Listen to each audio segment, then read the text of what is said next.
Bonjour à tous, je me présente Omar Youssef Riahi, Aziz Gandous. Nous sommes des membres du TPE.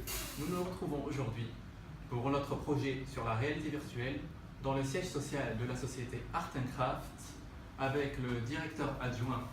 Monsieur, veuillez vous présenter s'il vous plaît. Montassar Bentili, directeur associé de la société Art Craft, premier spécialiste dans la réalité virtuelle en Tunisie.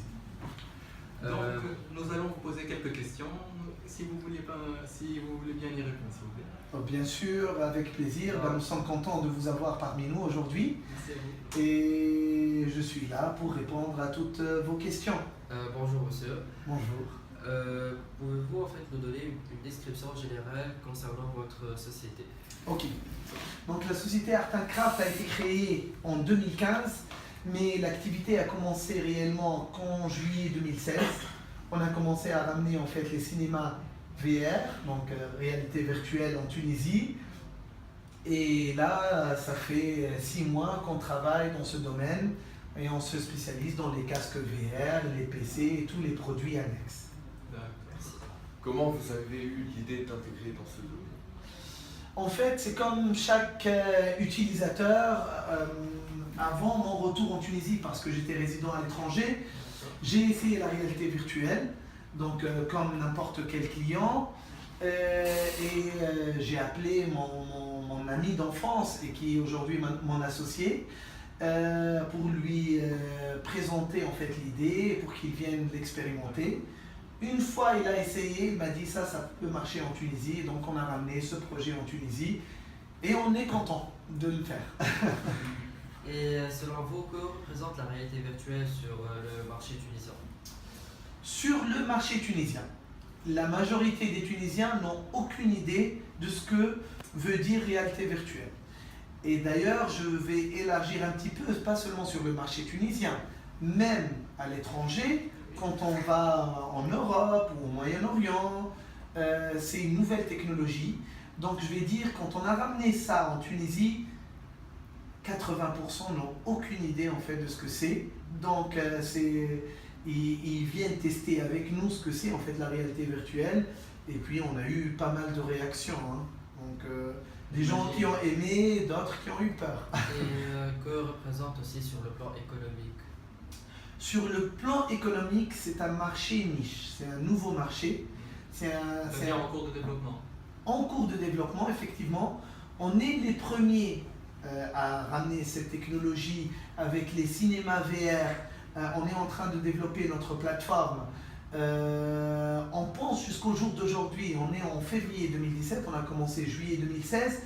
On pense qu'on est toujours les seuls à nous spécialiser dans ce marché réalité virtuelle. En Tunisie, je parle. Et que pense un citoyen tunisien concernant cette technologie? Comme j'ai dit auparavant, en fait, on a eu des réactions mitigées. Ceux qui ont beaucoup apprécié, ceux qui ont beaucoup aimé et ceux qui ont eu peur. C'est une première expérience, donc les gens sont en train de découvrir. Ce qui se passe, c'est qu'on est en train d'utiliser la réalité virtuelle dans le domaine des loisirs. Donc il y a des thèmes différents et puis voilà, il y a des réactions différentes. La majorité aujourd'hui des Tunisiens qui ont essayé avec nous cette expérience sont quand même satisfaits. Et du coup, on a eu pas mal en fait de personnes qui se sont inscrites sur notre page Facebook et on a aussi pas mal de clients fidèles aujourd'hui qui reviennent nous voir souvent pour découvrir toutes les nouveautés. Merci. Et d'après vous, quels sont les avantages et les inconvénients de cette technologie, justement? De mon point de vue d'entrepreneur, je vais me focaliser plutôt sur les avantages de cette technologie.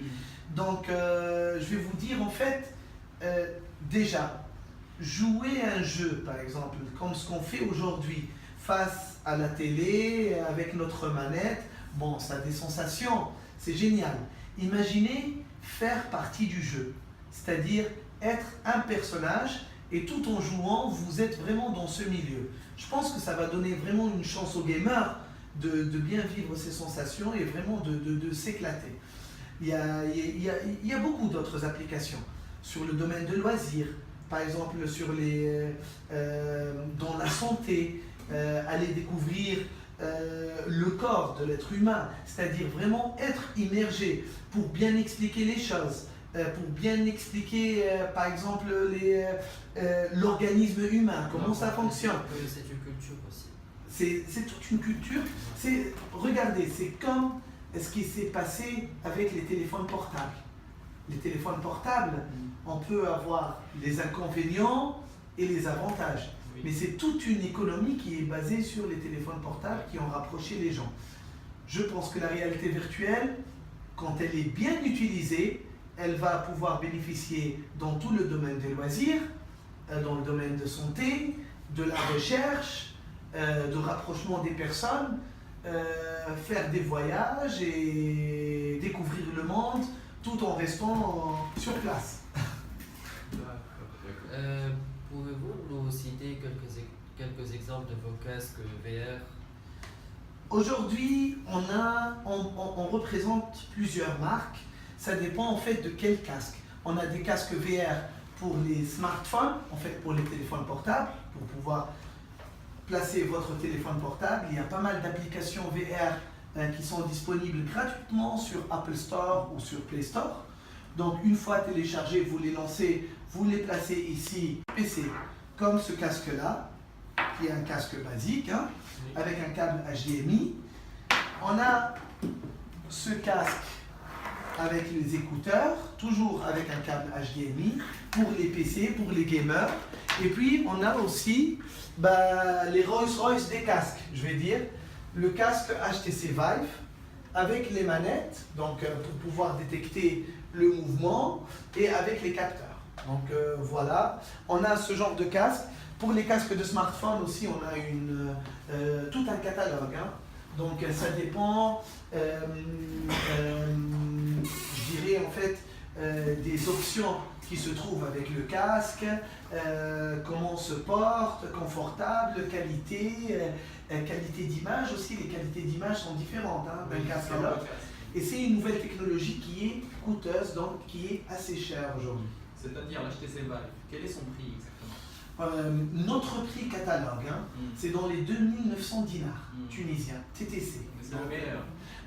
On parle de la Rolls-Royce, Oui. des casques VR. Puis on descend en fait en gamme. En entrée de gamme, on a ce casque-là, il est à 1190 dinars, qui est pour un Tunisien d'une classe moyenne assez cher. C'est le prix d'un PC portable.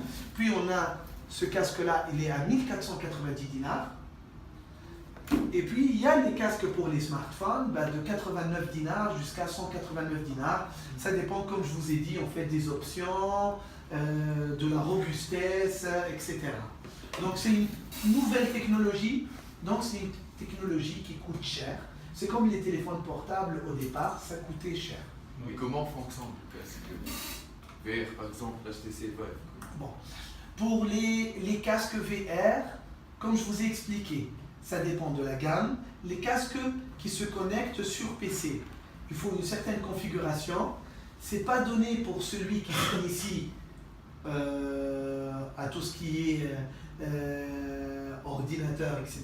Il faut une certaine configuration, il faut certaines maîtrises. Donc ça se connecte en HDMI, il y a des logiciels à installer et une configuration à faire.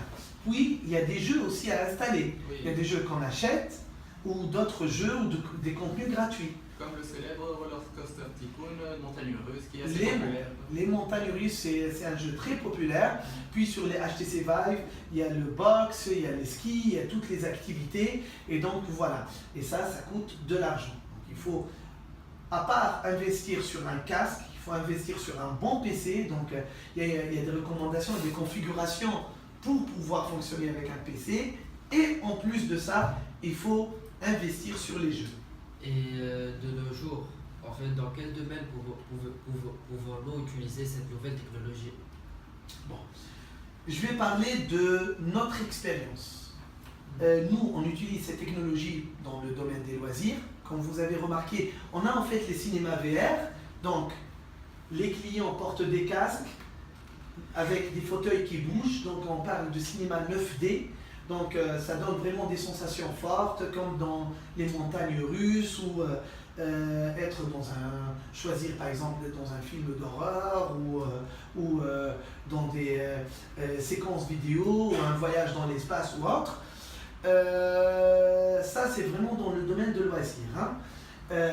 Il y a un autre domaine, c'est le domaine de l'événementiel. Aujourd'hui on travaille avec des boîtes de marketing, de communication qui ont des grands clients de grande renommée qui utilisent aujourd'hui en fait de la publicité mais VR avec du contenu réalité virtuelle.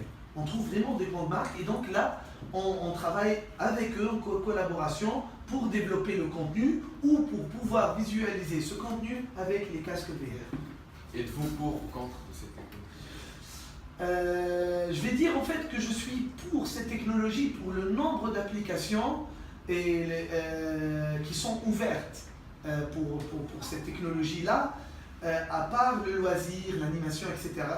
Vous allez pouvoir imaginer que vous allez faire partie, en fait, par exemple, vous allez pouvoir voyager sans vraiment prendre un billet d'avion, visiter certaines cités que vous n'avez pas peut-être les moyens d'aller visiter, ou assister à un concert, où c'est limité à 5000 ou 10 000 personnes. Par exemple, un concert de Céline Dion à New York.